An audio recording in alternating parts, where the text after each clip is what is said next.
혀에 관한 사자성어는 설저 유구가 있습니다. 이 말은 혀 아래에 도끼가 들었다는 뜻입니다. 그래서 우리가 말을 잘못하면 화를 불러일으키니 우리가 말할 때 늘 조심하라고 우리에게 권면하고 있습니다. 우리가 잘 아는 것처럼 말 한마디에 천냥 뜻을 갖는다라는 말이 있습니다. 이 말은 사람들에게 많은 유익을 주고 또 절대적으로 필요하다는 것입니다. 반면에 말로 사람을 잡는다라는 말이 있는데요. 이 말은 사람에게 많은 피해를 주기도 한다는 것입니다. 이처럼 말 한마디가 사람을 죽이기도 하고 살리기도 한다는 것입니다. 말이란 우리에게 가장 중요한 것이기 때문에 야고보는 본문에서 혀를 조심하라 라고 우리에게 경고하고 있습니다. 야고보는 이 땅에 살아가는 그리스도인들의 삶의 모습에 깊은 관심을 가지고 있습니다. 그런 당시에 교회 안에서 나타나는 여러 가지 문제들의 원인이 영적인 미성숙함에서 기인한다고 봤습니다.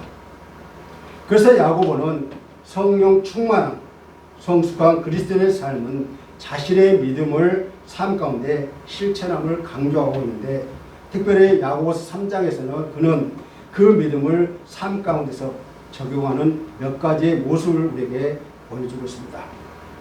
그 가운데 하나가 혀의 올바른 사용입니다. 야고보서를 기록할 당시에 그리스도인들은 그들의 혀 때문에 심각한 처지에 처하고 말았습니다. 그래서 야고보는 본문에서 혀의 특성과 영향력, 또 혀를 제어하지 못할 때 오는 결과, 그리고 혀의 불일치에 대해서 언급하면서 혀를 올바르게 사용할 것을 우리에게 가르쳐주고 있습니다. 그렇다면 오늘 우리가 읽은 본문을 통해서 혀를 어떻게 조심해서 우리가 사용해야 하는지 함께 살펴보면서 은혜 받기를 원합니다. 첫 번째로 혀는 작지만 큰 힘을 발휘하기 때문입니다. 우리가 작은 고추는 맵다라는 말이 있습니다. 혀 역시도 작지만 그래도 큰 힘을 발휘하고 있습니다. 혀는 비록 작지만 큰 군종, 전 세계를 좋게도 만들고 나쁘게도 만들 수 있다는 것입니다. 분명히 악한 말은 싸움을 일으키고 우정을 파괴하고 가정을 무너뜨리며 또 국가 간의 전쟁을 일으키기도 합니다. 그러나 선한 말은 싸움과 분쟁을 화해로 이끌며 실망한 사람에게 용기를 줘서 다시 일어나게 하고 그리고 위로해 준다는 것입니다. 정말로 중요할 때에 말 한마디가 얼마나 큰 일을 감당하고 있는지 모릅니다. 진정 싸움과 분열의 자리에서 서로를 이야기하며 설득시키는 말 한마디, 그리고 낙심과 절망의 사람에게 소망과 희망을 주는 그런 말 한마디가 정금보다 귀하다고 할 수 있습니다. 이러한 말의 위대한 능력을 지적하여 본문 4절에서 야고보는 이렇게 말하고 있습니다. 본문 4절을 다 같이 읽겠습니다. 시작. 또 배를 보라. 그렇게 크고 광풍에 밀려가는 것을 지극히 작은 길어서 사공의 뜻대로 운행하나니. 아멘. 야고보는 작은 부분을 통해서 커다란 몸체를 조정할 수 있음을 암시하면서 배와 키의 관계를 설명하고 있습니다. 분명히 배의 키는 그 배의 크기에 비해서 너무나도 작습니다. 그러나 그 작은 키가 그 큰 배를 마음대로 좌우로 이렇게 운행할 수 있다는 것입니다. 큰 배가 광풍에 밀려간다 할지라도 사공은 자그마한 그 키를 통해서 자기가 원하는 방향으로 배를 조정할 수 있다는 것입니다. 혀는 바로 이 키와 같은 것입니다. 우리의 인생의 행로도 똑같습니다. 저는 인생의 행로에서 배의 키와 같습니다.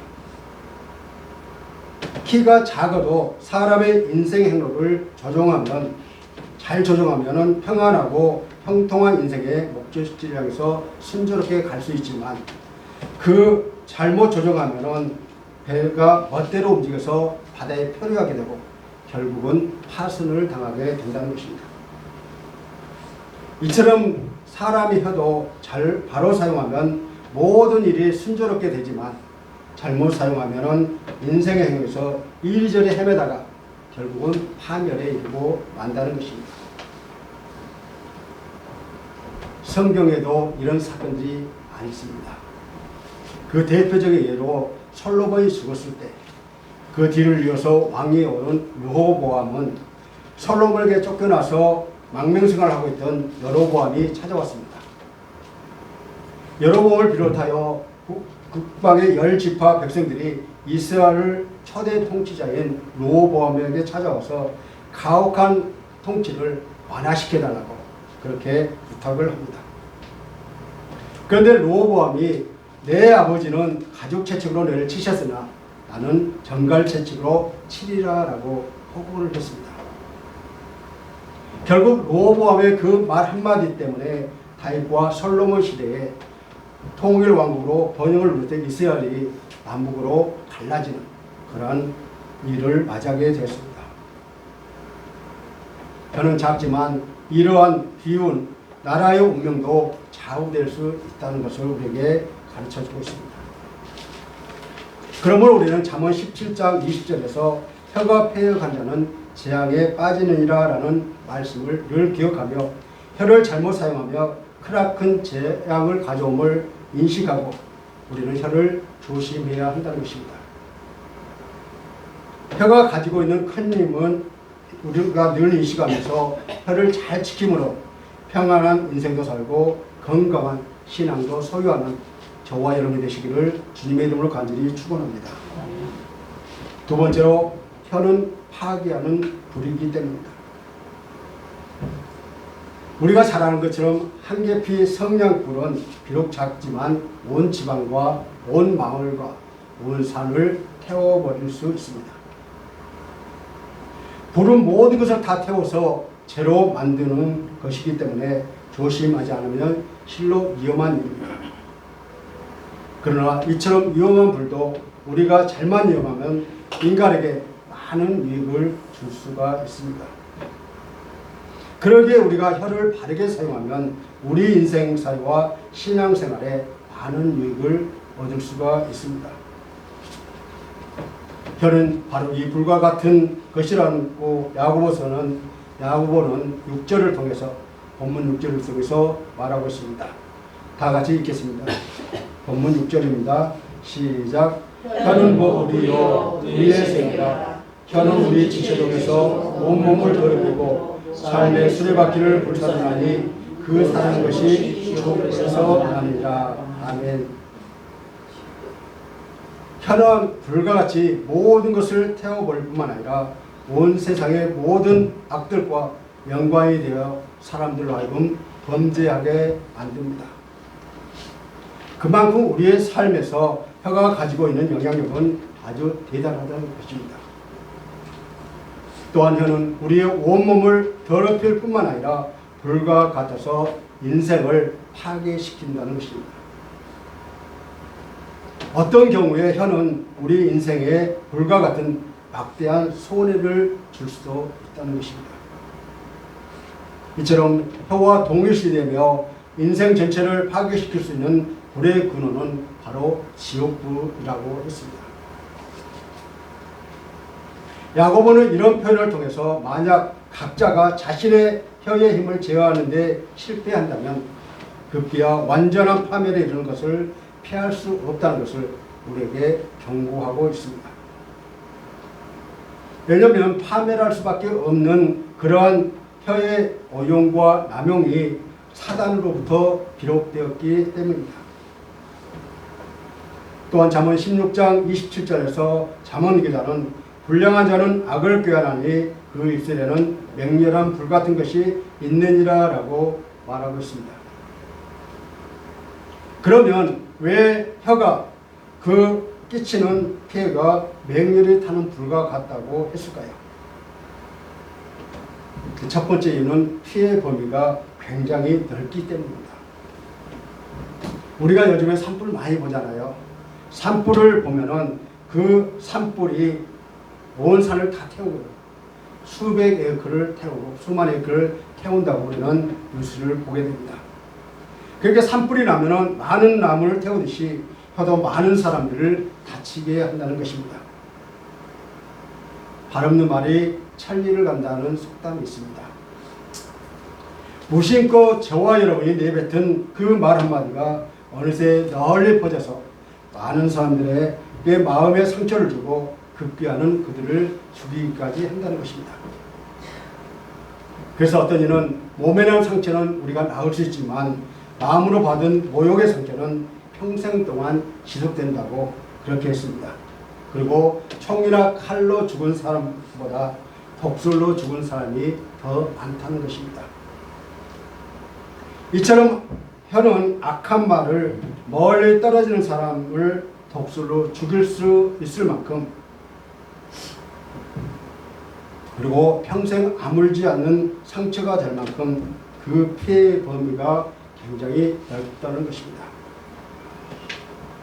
두 번째 이유는 그 피해가 걷잡을 수 없기 때문입니다. 우리가 산불을 나는 것을 보면 어떻습니까? 꺼질지를 모르는 그 큰 산불이 적은 불씨 때문에 생겨나고 있습니다. 그래서 우리는 봄철 건조기에는 정말 작은 불씨 하나 주의를 기울여야 합니다.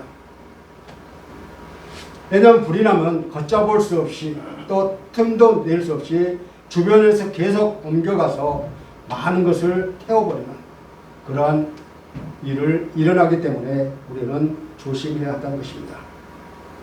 그래서 이 두 가지 이유 때문에 잠언서 기자는 잘못된 말에는 맹렬한 불처럼 엄청난 피해가 있다고 말한 것입니다. 이 세상에서 자신이 행한 것들 중에 돌아오지 않는 것이 세 개가 있습니다. 그것은 우리가 화살 쏘면 화살 돌아오지 않잖아요. 또 우리는 두 번째는 우리가 잃어버린 그 기회는 돌아오지 않습니다. 그리고 마지막으로 자기가 한 말은 절대로 다시 주워 담을 수가 없고 우리에게 돌아올 수가 없다는 것입니다. 그처럼 말이란 한 번 입 밖에서 나오면 즉시 거둬들 수가 없기 때문에 혀를 조심하라고 말씀하고 있습니다. 그래서 우리는 상대방에게 어떤 이야기를 할 때 다시 한번 깊이 생각한 후에 말하라고 그렇게 권면하고 있습니다. 혀가 파괴하는 불과 같다는 교훈을 기억하여 언제나 혀를 잘 지킴으로 주변을 행복하게 만드는 사람이 되고 향기 나는 신앙의 열매를 맺는 그러한 우리의 신앙인들이 되시기를 간절히 소원합니다. 세 번째로 혀는 쉬지 않은 악이요 죽이는 독이 될 수 있기 때문입니다. 우리 인간은 모든 짐승을 다스리고 길들여 왔습니다. 그러나 정작 자신의 지체 중에 가장 작은 것에 불과한 그 혀를 우리는 스스로 제어할 수가 없었습니다. 하지만 비록 인간 자신의 능력으로는 혀를 제어할 수 없다 할지라도 그리스도인의 혀는 성령에 의해서 지배하며 하나님의 긍휼과 도우심과 은혜로 말미암아서 제어할 수 있습니다. 야고보는 제어되지 않는 혀의 두 가지 속성을 저와 여러분에게 제시하고 있는데 본문 8절에 나와 있습니다. 본문 8절을 다 같이 읽겠습니다. 시작. 혀는 능히 길들일 사람이 없나니 쉬지 않는 악이요 죽이는 독이 가득한 것이다. 혀는 악이요 독이라고 합니다. 이 말은 무슨 말이냐? 한마디로 악독하다는 것입니다. 이 말씀에서 야고보는 혀가 얼마나 다루기 어려운 것인가를 우리에게 말하고 있습니다. 그냥 어려운 정도가 아니라 혀는 능히 길들일 사람이 없다라고까지 했습니다. 즉 자기를 포함한 그 어떤 사람도 자기나 다른 사람들의 혀를 길들일 수가 없다라고 하는 것입니다. 그럼 우리는 함부로 말해서는 안 되는 것입니다. 왜냐하면 우리는 별 뜻 없이 무심결에 던진 말이 상대방의 마음에 비수를 꽂을 수가 있기 때문입니다. 독과 함부로 말한다는 것은 결과를 생각하지 않고 내 속에 있는 것을 요구 없이 나오는 것입니다. 함부로 말해서 당하는 것은 피차 모든 이에게 해당되는 것입니다.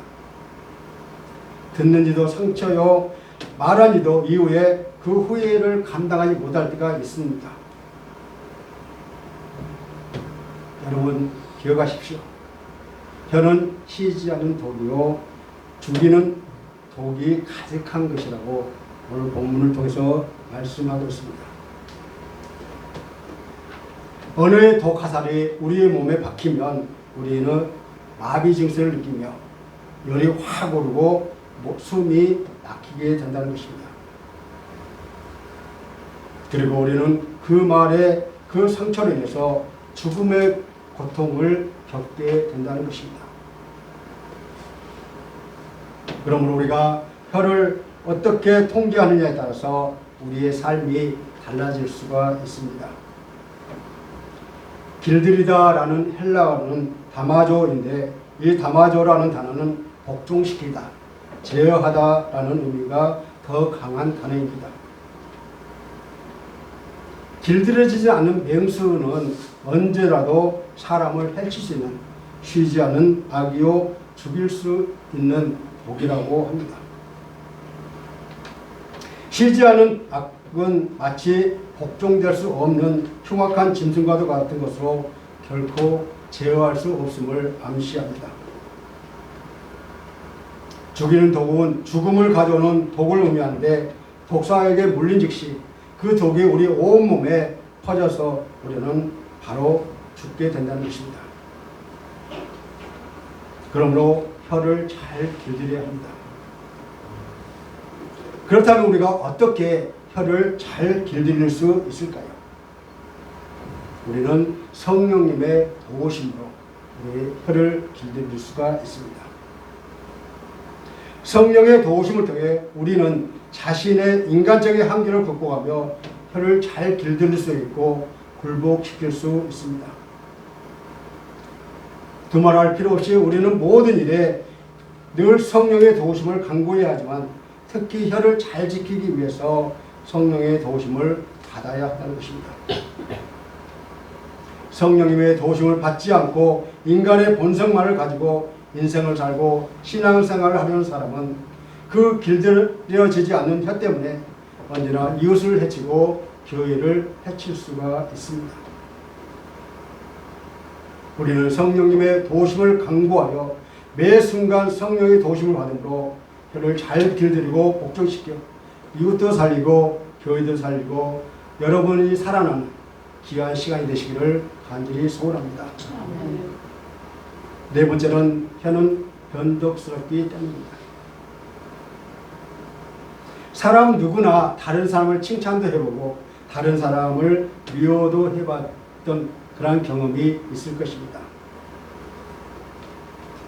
주변 사람들에게 그 사람을 칭찬할 말을 했음에도 불구하고 얼마 후에 보면 같은 사람을 그 사람을 비난하는 그러한 말을 했던 경험들이 우리에게 있었을 것입니다. 이처럼 입술은 두 얼굴을 가진 것입니다. 하나는 축복하고 찬송하는 입술이고 또 다른 하나는 저주하고 악을 행하는 그러한 입술입니다. 본문 9절에서 야고보는 사람이 한 입으로 찬송과 저주를 한다고 말했습니다. 본문 9절을 다 같이 읽겠습니다. 시작. 이것으로 우리가 주 아버지를 찬송하고 또 이것으로 하나님의 형상대로 짐을 받는 사람을 저주하나니. 아멘. 야고보는 혀의 양면성인 찬송과 저주를 대비시켜서 신앙인인 우리의 그런 모습을 지적하고 있습니다. 그렇습니다. 사람의 입은 한 입으로 두말하는 변덕스러운 이중성을 지니고 있습니다. 이런 혀의 변덕성은 성도에게 합당하지 못하다고 야고보는 경계하고 있습니다. 본문 10절을 다 같이 읽겠습니다. 본문 10절입니다. 시작. 한 입에서 찬송과 저주가 나오는도다. 내 형제들아 이것이 마땅하지 아니하니라. 아멘. 한 입으로 두 말함을 한 우물에서 단물과 쓴물이 나오는 것 같이 도저히 있을 수 없는 이라고 야곱은 우리에게 가르쳐 주고 있습니다. 그러나 이와 반대로 우리 인간은 단물과 쓴물을 내며 살아갈 때가 참 많이 있다는 것입니다. 예수님의 수제자인 사도 베드로마저도 주와 함께 죽을지언정 절대로 주를 부인하지 않겠다는 그 혀로 3번씩이나 주를 모른다고 부인했으니 우리 평범한 인생들이야 말할 것도 없지 않겠습니까? 예를 들면 밖에서 사랑과 온유로 친절을 베풀지만 집에 들어오면 가족들에게 성급하고 불친절하게 대합니다. 그리고 교회에서는 가장 경건한 언어로 점잖은 행동을 하나 밖에 나가면 몰상식하게 남을 깎아내려 헐뜯으며 남의 명예를 손상시키는 일이 비일비재하다는 것입니다. 이 모두가 한 우물에서 단물과 쓴물을 내는 잘못된 삶의 모습입니다. 이는 사단의 도구로 사용된 뱀의 혀로 결코 사람의 혀는 아니라는 것입니다. 여러분은 사단의 도구가 되어 하와를 넘어지게 했던 그 뱀의 혀가 어떻게 생겼는지 알고 계십니까? 뱀의 혀는 둘로 갈라져 있습니다.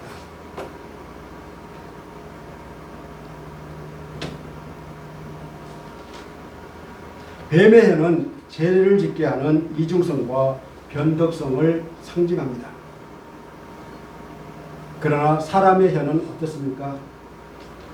사람의 혀는 갈라져 있지 않습니다. 하나입니다. 왜냐하면 사람의 혀가 이중적으로 사용되어서는 안 되고 변덕을 부려서는 안 된다는 것을 우리에게 보여주고 있습니다. 샘이 한 구멍으로 단물과 쓴물을 낼 수가 없듯이 입술로 한 가지 말이 나와야 한다는 것입니다. 기도와 찬송에 사용한 혀가 저주와 비난과 같은 악한 일에 사용되는 것은 참으로 어리석은 일입니다. 참된 성도라면 결코 한 입으로 두 말을 하지 않는 법입니다. 우리의 입술은 어디에 속합니까?